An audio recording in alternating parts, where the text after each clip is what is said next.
ആവേശം അധിക സമയത്തിലേക്ക് നീണ്ട എൽ ക്ലാസിക്കോ പോരാട്ടത്തിൽ റയലിനെ കീഴടക്കി ബാഴ്സ കോപ്പ ഡെൽറെ 32ാം കിരീടമണിഞ്ഞു. കിരീട നേട്ടത്തോടെ ഒരു കാര്യം വ്യക്തമാണ്, ഫ്ലിക്കും പിള്ളേരും ഇവിടെ തുടരും.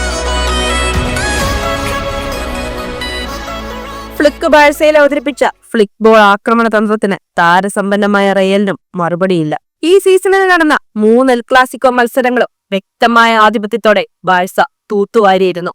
അതിൽ Spanish super cup, Copa del Rey കിരീട നേട്ടങ്ങളും ഉൾപ്പെടുന്നു. 3 എൽ ക്ലാസിക്കോയിൽ കൂടി ബാഴ്സ അടിച്ചുകൂട്ടിയത് 12ഉം വഴങ്ങിയത് വെറും 4 ഗോളുകളും. ലോകമുറ്റുനോക്കിയ എൽ ക്ലാസിക്കോ പോരാട്ടത്തിൽ 2-നെതിരെ 3 ഗോളിനാണ് കറ്റാലമ്പട ലോസ് ബ്ലാങ്കോസിന്റെ ചിറകരിഞ്ഞത്. മത്സരത്തിന്റെ ആദ്യ 20 മിനിറ്റിൽ ബാഴ്സയ്ക്കായിരുന്നു മേൽക്കൈ.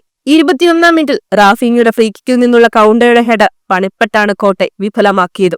എന്നാൽ 28ാം മിനിറ്റിൽ ബാഴ്സയുടെ ആദ്യ പ്രഹരം അപകടകാരിയായ യമാലിനെ തടയുന്നതിൽ ശ്രദ്ധ നൽകിയപ്പോൾ ബോക്സിന് പുറത്ത് രൂപപ്പെട്ട സ്പേസ് ഉപയോഗിച്ച് പെഡ്രിയുടെ ആദ്യ പ്രഹരം. ആദ്യ പകുതിയിൽ പ്രതീക്ഷയ്ക്ക് ദൂരാത്ത മുന്നേറ്റ നിരയിൽ നിന്നു റോഡ്രിയെ പിൻവലിച്ച് 2ാം പകുതിയുടെ തുടക്കത്തിൽ തന്നെ എംബാപ്പയെ കളത്തിലിറക്കിയ തീരുമാനം റയലിന് ഗുണകരമായി.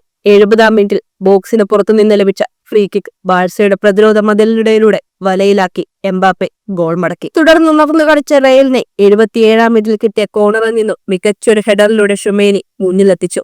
അവസാന നിമിഷങ്ങളിൽ പ്രതിരോധത്തിലൂന്നി റയൽ വിജയിക്കുമെന്ന് തോന്നിച്ചെങ്കിലും 84ാം മിനിറ്റിൽ കോട്ടയ്ക്കും റൂഡിഗറിനും ഇടയിലെ ആശയക്കുഴപ്പം മുതലെടുത്ത് ഫെറാൻ ടോറസ് ബാഴ്സയുടെ സമനില ഗോൾ കണ്ടെത്തി. മത്സരം അധിക സമയത്തേക്ക് നീണ്ടുവെങ്കിലും ഇരുഭാഗത്തു നിന്നും ഗോളുകൾ പിറന്നില്ല. 116ാം മിനിറ്റിൽ മോഡ്രിച്ച് നൽകിയ പാസ് റാഞ്ചിയെടുത്ത കൗണ്ടെ കാർപ്പറ്റ് ഷോട്ടിലൂടെ ഫിനിഷ് ചെയ്യുകയായിരുന്നു. മത്സരം അവസാനിക്കാനിരിക്കെ അരങ്ങേറിയ നാടകീയ രംഗങ്ങളിൽ നിലവിട്ട പെരുമാറ്റത്തെ തുടർന്ന് ബെഞ്ചിലിരുന്ന 3 റയൽ താരങ്ങൾ ചുവപ്പ് കാർഡ് കാണേണ്ടി വന്നു. നിലവിൽ ചാമ്പ്യൻസ് ട്രോഫി പുറത്താകലും കോപ്പ ഡെൽറെ തോൽവിയും ആഞ്ചലോട്ടിയുടെ ഭാവി തുലാസിലാക്കുകയാണ്. ലാലിഗയിൽ അടുത്ത മാസം നടക്കാനിരിക്കുന്ന നിർണായക മത്സരത്തിലെങ്കിലും ഫ്ലിക്ക് ബോളിന് മറുപടി നൽകാൻ ആഞ്ചലോട്ടി ഉണ്ടാകുമോ എന്നാണ് ഫുട്ബോൾ ലോകം കാത്തിരിക്കുന്നത്.